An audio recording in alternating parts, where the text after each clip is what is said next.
Well, welcome back to Primetime News as we continue to update you on the COVID-19 updates. Now, the Anglican Church of Kenya has followed suit in suspending its services amidst the coronavirus fears in the country. Members from the over 110 ACK churches in the country have been called upon to worship from their homes, or rather have small gatherings to reduce the risk of the spread of the virus. CITAM will therefore suspend all Sunday and midweek services in all our sanctuaries across the nation. After a section of churches in the country, such as CITAM, took the heat of suspending its worship services for its members across the country, AC Church has also followed suit and further encouraging its members to instill the measures placed by the Ministry of Health. Addressing the media was the Bishop of Machakos Diocese, Joseph Mutungi, who noted that the over 110 AIC churches have suspended their services, especially the one held every Sunday, in a bid to fight the spread of the coronavirus in the country. Jumapili hii tunaomba watu waweze kufanya ibada zao katika familia wakiwa nyumbani, na kama watu watakutana katika HBCs ama fellowships, ushirika zao, waweze kuwa wanaweza kufanya hivyo wakiwa wachache. Mutungi also encouraged those that will hold small gatherings at home to ensure that the numbers are less and should practice social distancing, and much to that, encourage the use of mobile banking and M-Pesa services during the offertory session. Tumeangiza wachungaji wetu waweze kuwasaidia hata kama watu wanataka kutoa sadaka ama fungu la 10, watumie teknolojia ambayo imepeanwa, na wanaweza kutoa sadaka zao kupitia kwa M-Pesa, wanaweza kutoa sadaka zao ama kulipa fungu zao za 10 kupitia kwa bank, wafanye deposits in the parish account.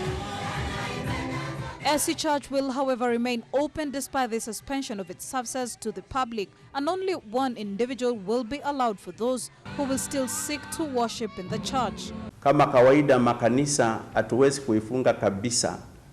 Tunaachilia makanisa kama vile tunakuwa tukifanya iwe imefunguliwa.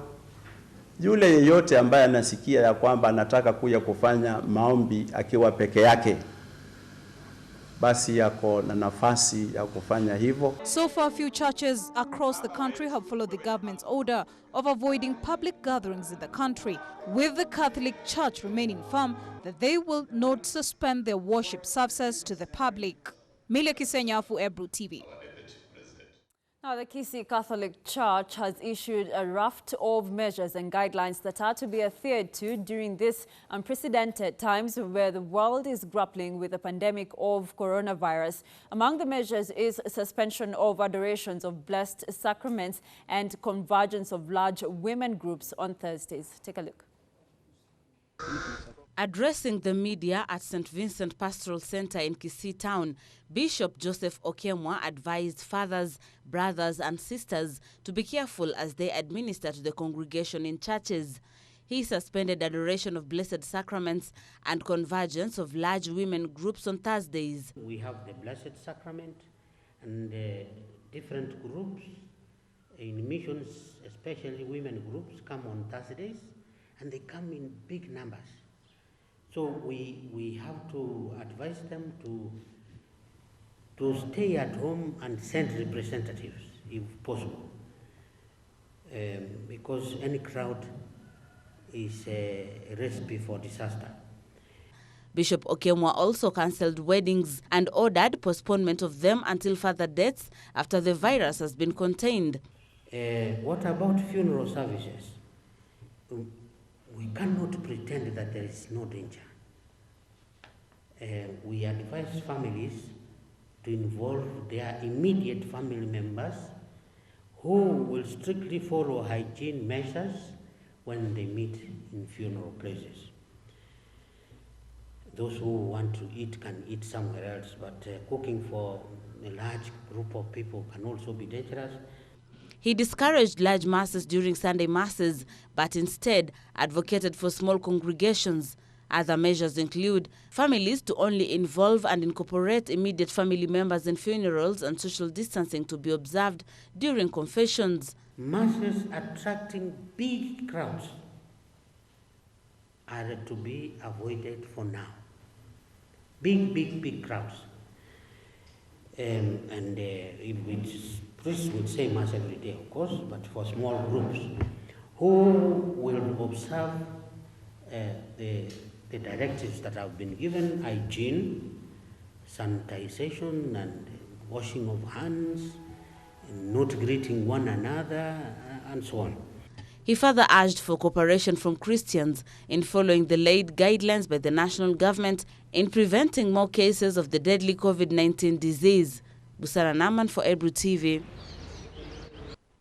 A group of fellowship members of parliament, both from Senate and the National Assembly, have appreciated the government's efforts in combating the deadly coronavirus, where so far 7 cases have been confirmed in the country. Led by Kiamba Member of Parliament Paul Koinange, Beatrice Adagala of Vihiga, Jeremiah Kioni of Ndaragwa, among others, the MPs have implored upon President Uhuru Kenyatta to waive taxes in order to cushion citizens against hard economic times.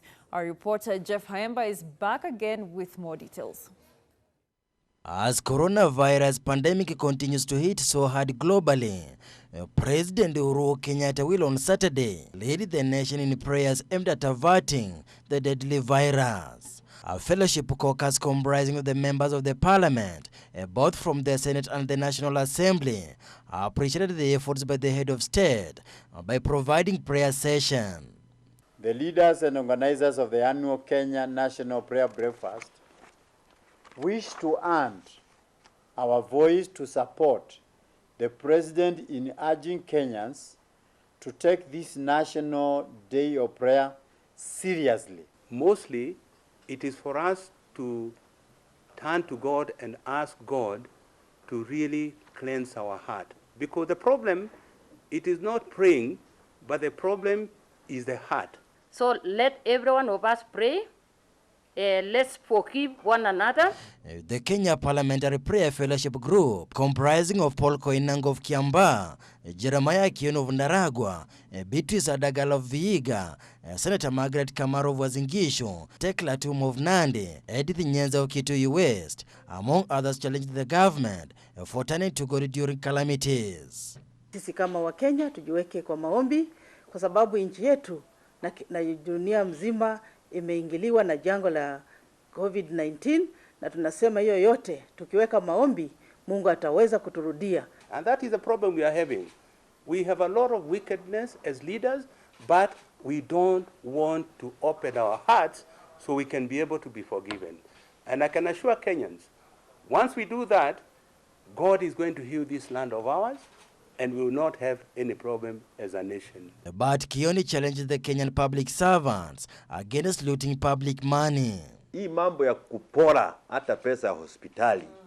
Imefika wakati wewe mwenyewe ulijipora. Sasa si wale wengine ati wale wafukara, ni wewe ulijipora kwa sababu wewe pia mwenyewe unatakana kutibiwa hapo hapo. Utafanya nini? Tuweze kutubu, tutakuwa na mwelekeo mzuri na hiyo COVID-19 itapotea.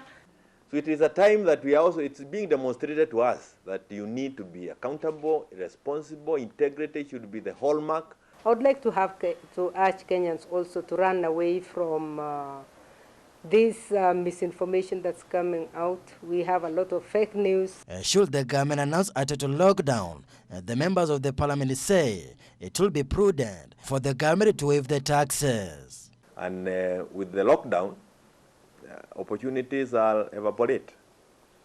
So maybe waiving the taxes or any other innovative way that the government may want to come and alleviate the suffering that are certainly. Na tuzidi tudumishe usafi, tuwe watulivu, tukue self-quarantine. It is a time when you cannot be thrown out of the country to go for treatment. And as we are doing that, we want to appreciate what the Minister of Health is doing. He has updated the country throughout. He has been following leads throughout. Kenya Parliamentary Prayer Fellowship Group meets every Wednesday morning at the Parliament buildings while the National Assembly is in session. However, the caucus suspended the prayers at the Parliament of the House was adjourned. Reporting for Ebru TV, I'm Jeff Khaemba. Now, as most public service vehicles struggle to comply with the government's directive to sanitize their passengers, a Matatu Sacco in Thika has not only complied, but has also reduced its fare prices by 30%. Elsewhere, Hazina Sacco Society has taken precautionary measures to reduce the risk of spreading the virus through person-to-person interactions and handling of cash for their members. Following the directive by President Uhuru Kenyatta on 15th of March this year on preventive measures on coronavirus pandemic in the country, most SACCOs have embraced the measures outlined by the Ministry of Transport. This is all about saving our members and looking at their welfare in line with the government of Kenya.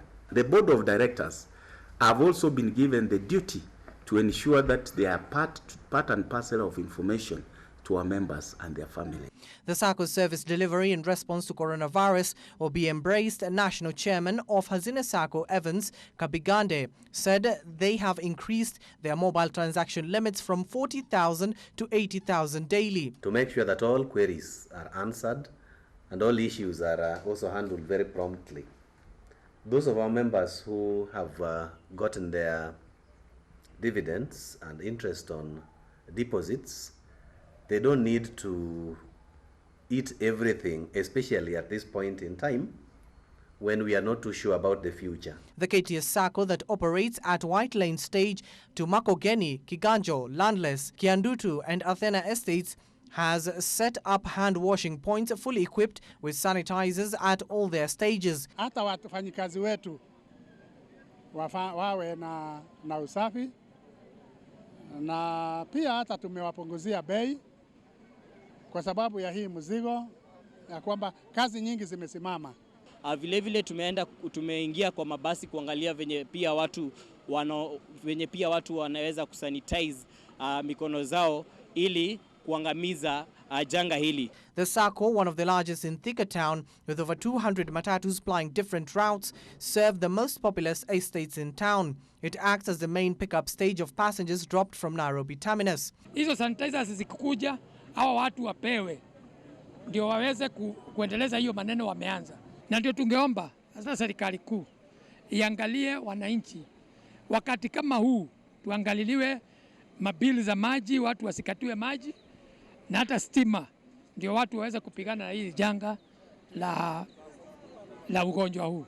Na ukweli wa mambo ni eti hata kama tunaambiwa tunawe mikono, si wote ambao wako na elimu ya kunawa vilivyo. It remains to be seen if matatu operators heed the order to limit the number of passengers in vehicles as the government escalates the fight against the coronavirus pandemic.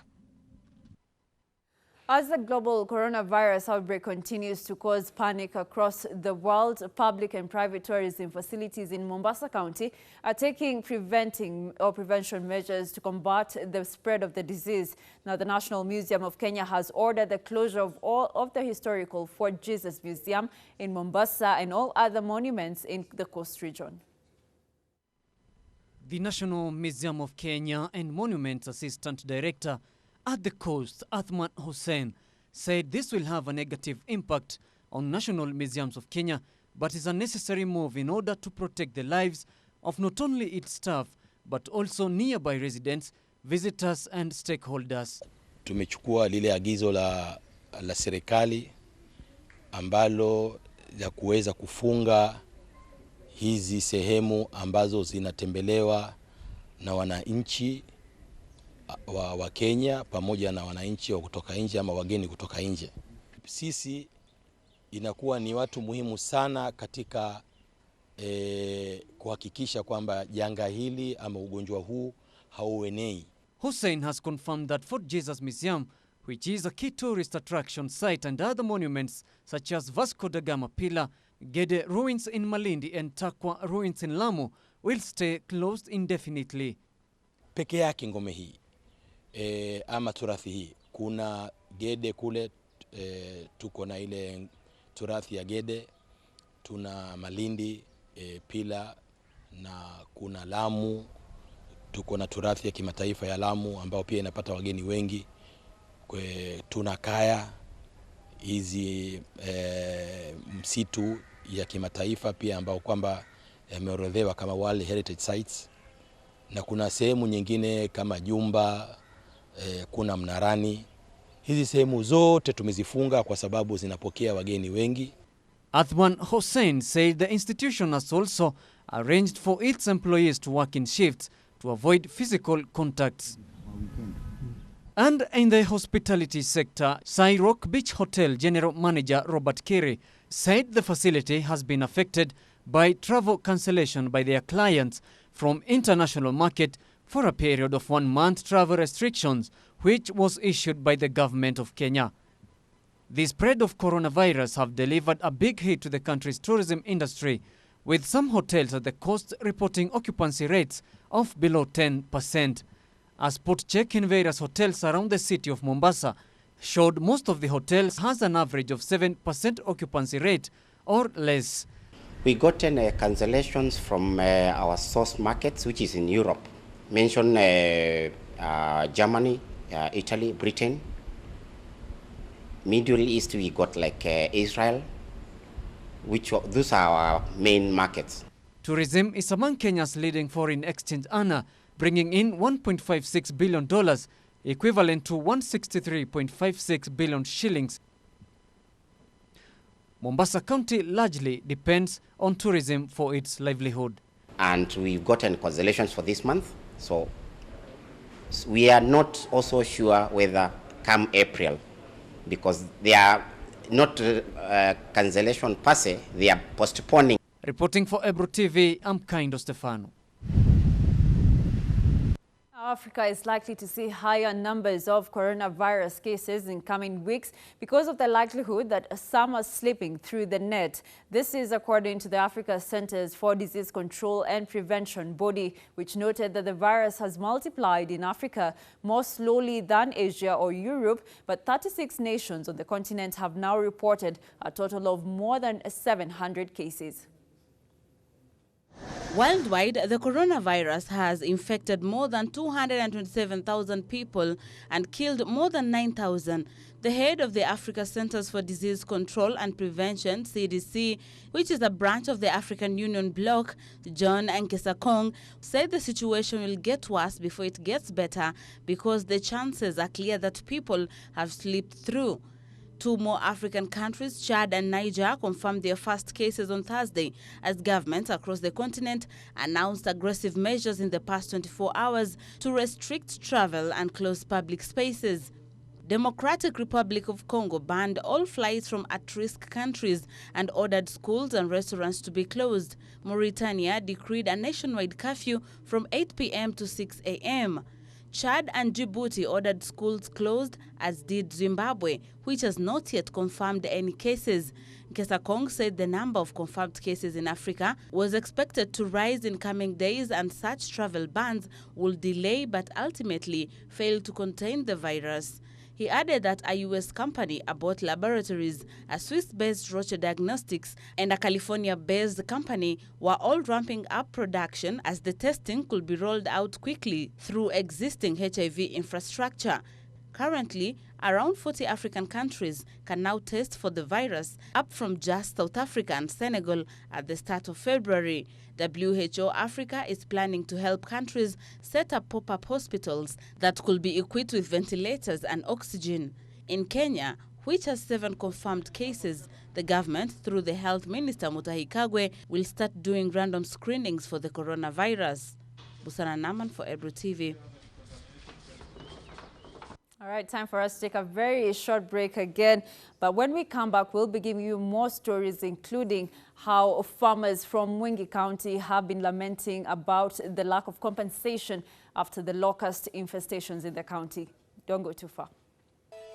Welcome back. Now, water shortage in various termini and markets coupled with lack of sanitizers in Naivasha have been identified as the major challenges in the fight against the spread of coronavirus. Davis Mberia tells us more.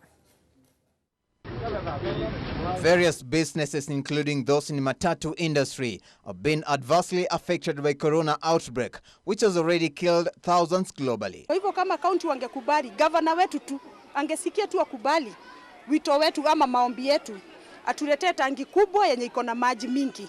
Juu kama hii maji tunanunua asubuhi, saa 7 tunanunua, sabuni ni sisi tunajisimamia ili wateja wetu wapate maji ya kuoga. According to a trader Mary Wangari from Naivasha Open Air Market, they have been forced to buy water and sanitizers on a daily basis. Tumetafuta society hakuna, tumetafuta Naivas hatujapata. Kwa hivyo county ingesimamia tu ituletee, tungeshukuru. She has challenged the county government to move with the highest and address the issue of water so that they can maintain the set hygiene standards.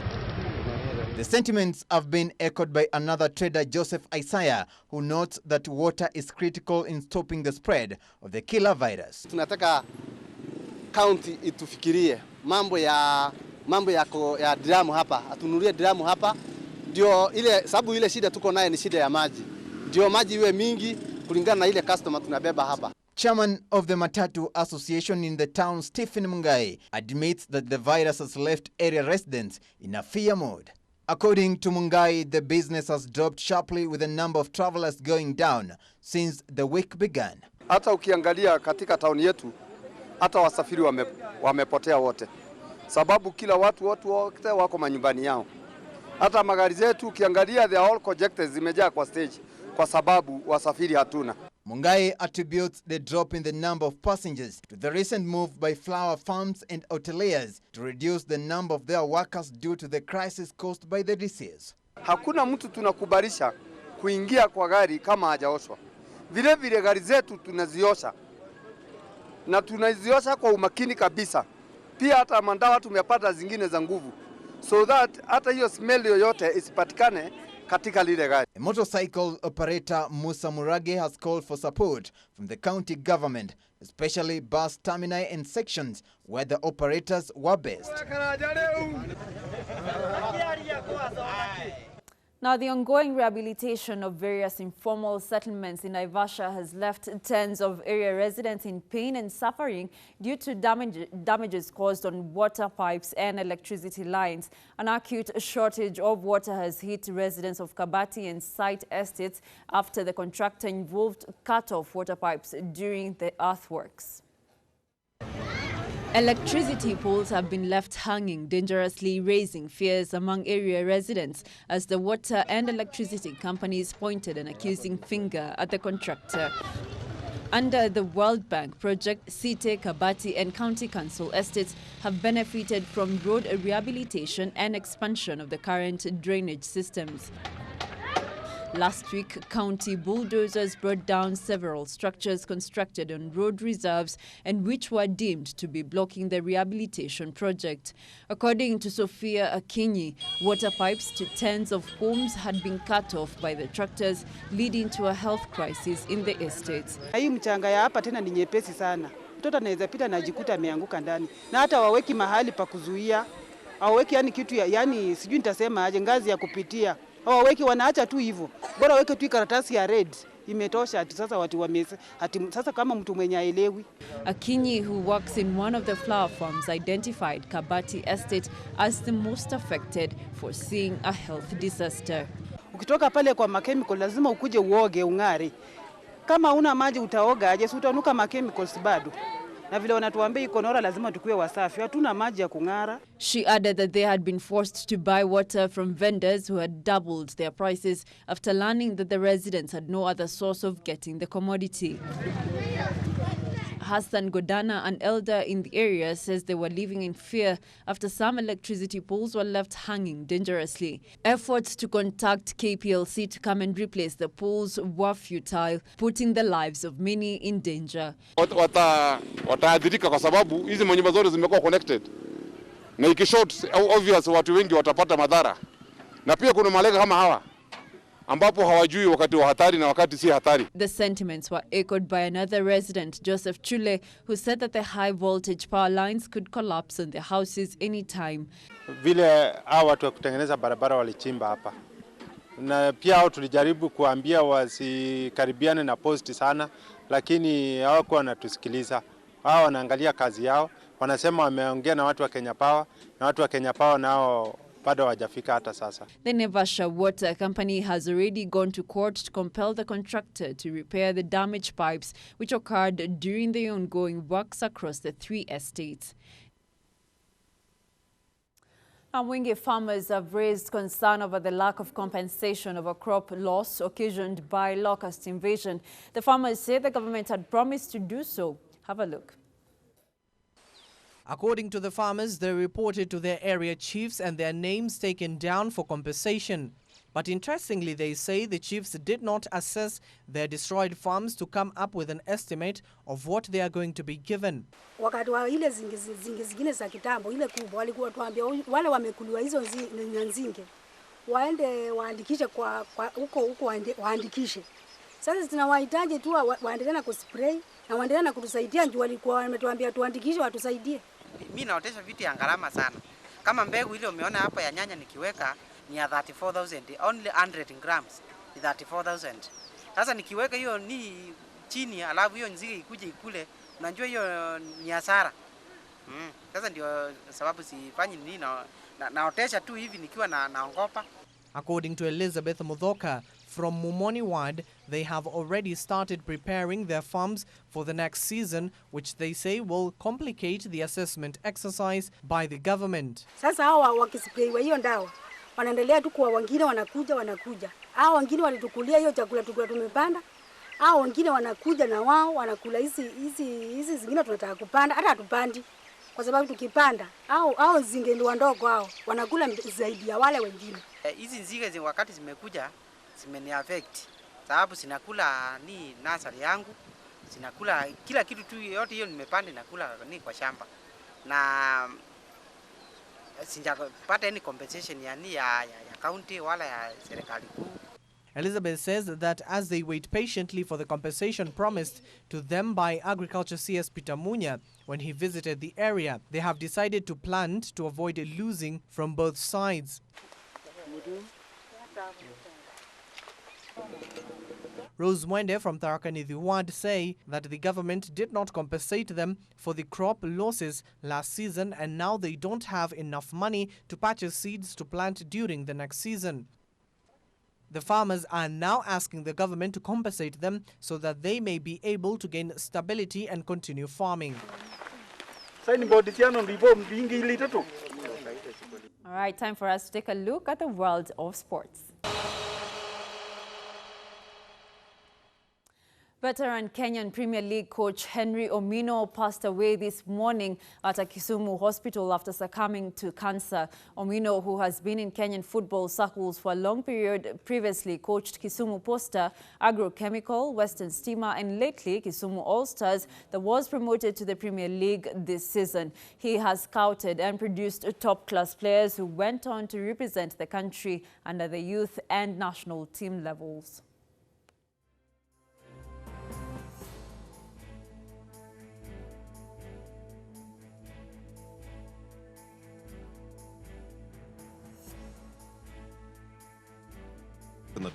Well, this is all we had for you this Friday evening. Thank you so much for joining us. And as always, during this period of time, kindly maintain or practice the safety hygiene measures. Always make sure you have sanitizer or you are washing your hands with soap and running water. Thank you so much for joining us here at Ebru Primetime News to always keep you informed.